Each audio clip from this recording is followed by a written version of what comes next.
So good morning, sir. I am Gerald Christopher Nane, and this is our uh, mathematical investigation for your subject. So the title of our investigation is the sum of consecutive counting numbers.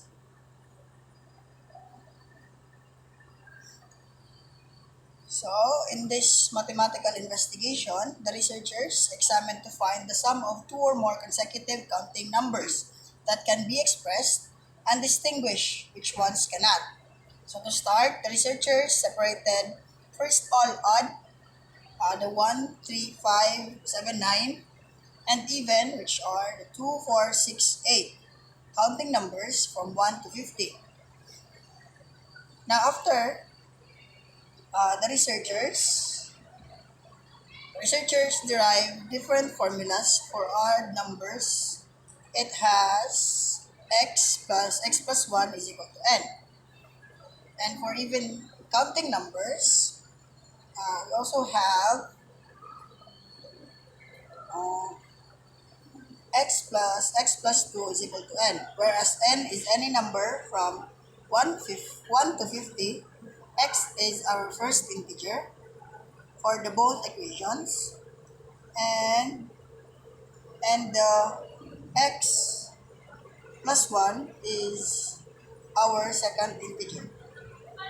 So,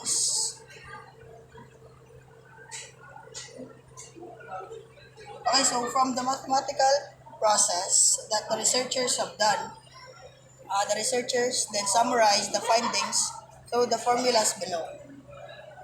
Okay, so for the sum of odd consecutive counting numbers, we have, as said earlier, x plus 1 is equal to n. So for the even consecutive counting numbers, we have x plus 2 is equal to n. Okay, so for the first table, in our analysis and discussion, we have odd numbers. So finding the consecutive numbers from 1 to 49 using the formula x plus 1 is equal to n. So as you can see in the first table, we have the blank area there is number 1 because we cannot solve for 1 by adding 2 or more consecutive numbers. So then we have 1, 3 is equal to 1 plus 2, 5, 2 plus 3, 7, 3 plus 4, 9, 4 plus 5, and so on.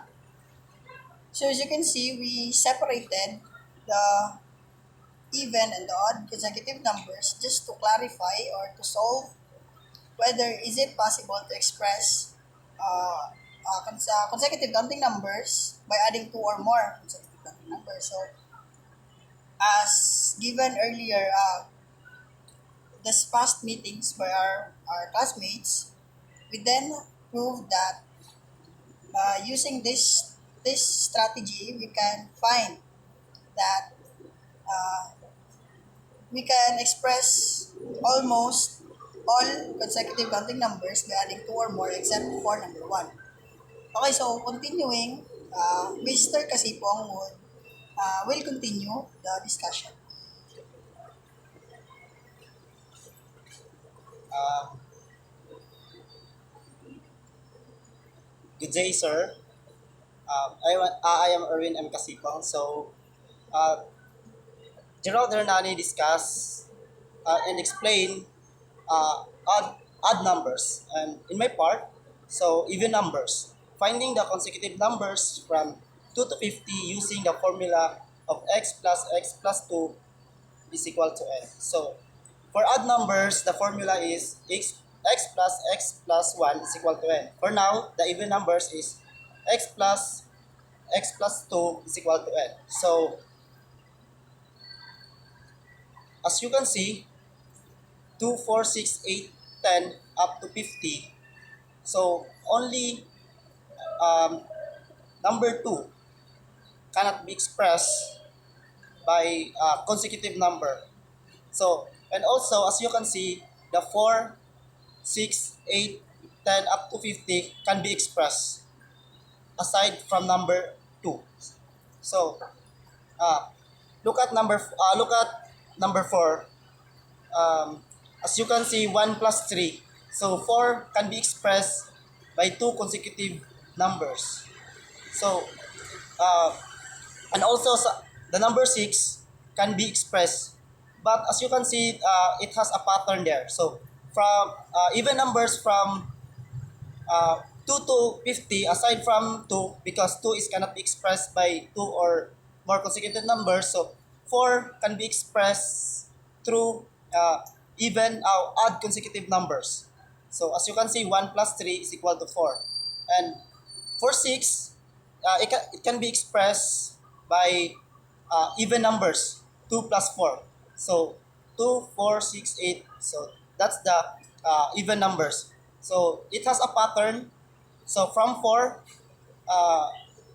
4, 6, 8. So the pattern there is alternate. So from odd, even, odd, even. So number 4, 1 plus 3.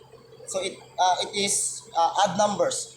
And for number 6, 2 plus 4, it is even numbers. And also 8, 3 plus 5, odd numbers. So alternate. Odd numbers, even, odd, even. So, so after we separated, um, we uh, we sum up all the sum. So as you can see, from 1 to 50, only 1 and 2 cannot be expressed by two or more consecutive numbers. So the rest from 3 to 50 can be expressed. It's either odd even numbers or it use odd consecutive numbers. So, so as you can see, so from 1 to 50, if we use the whole consecutive numbers, when we say whole consecutive numbers, if 1 plus 2 plus 3 plus 4 plus 5, so as you can see in our table, so there are numbers that cannot be expressed by the use of whole consecutive numbers. So in our research, we find another way that what numbers can be expressed in another way. So, and for our conclusion, so of course, after analyzing and computing, the researchers concluded that. So after we analyze and computing, we get this conclusion. We answered all our two problems. First, not all counting numbers can be expressed by adding two or more consecutive numbers. And number two, only the numbers 1 and 2 cannot be expressed by two or more non-consecutive numbers. And that would be all. Thank you.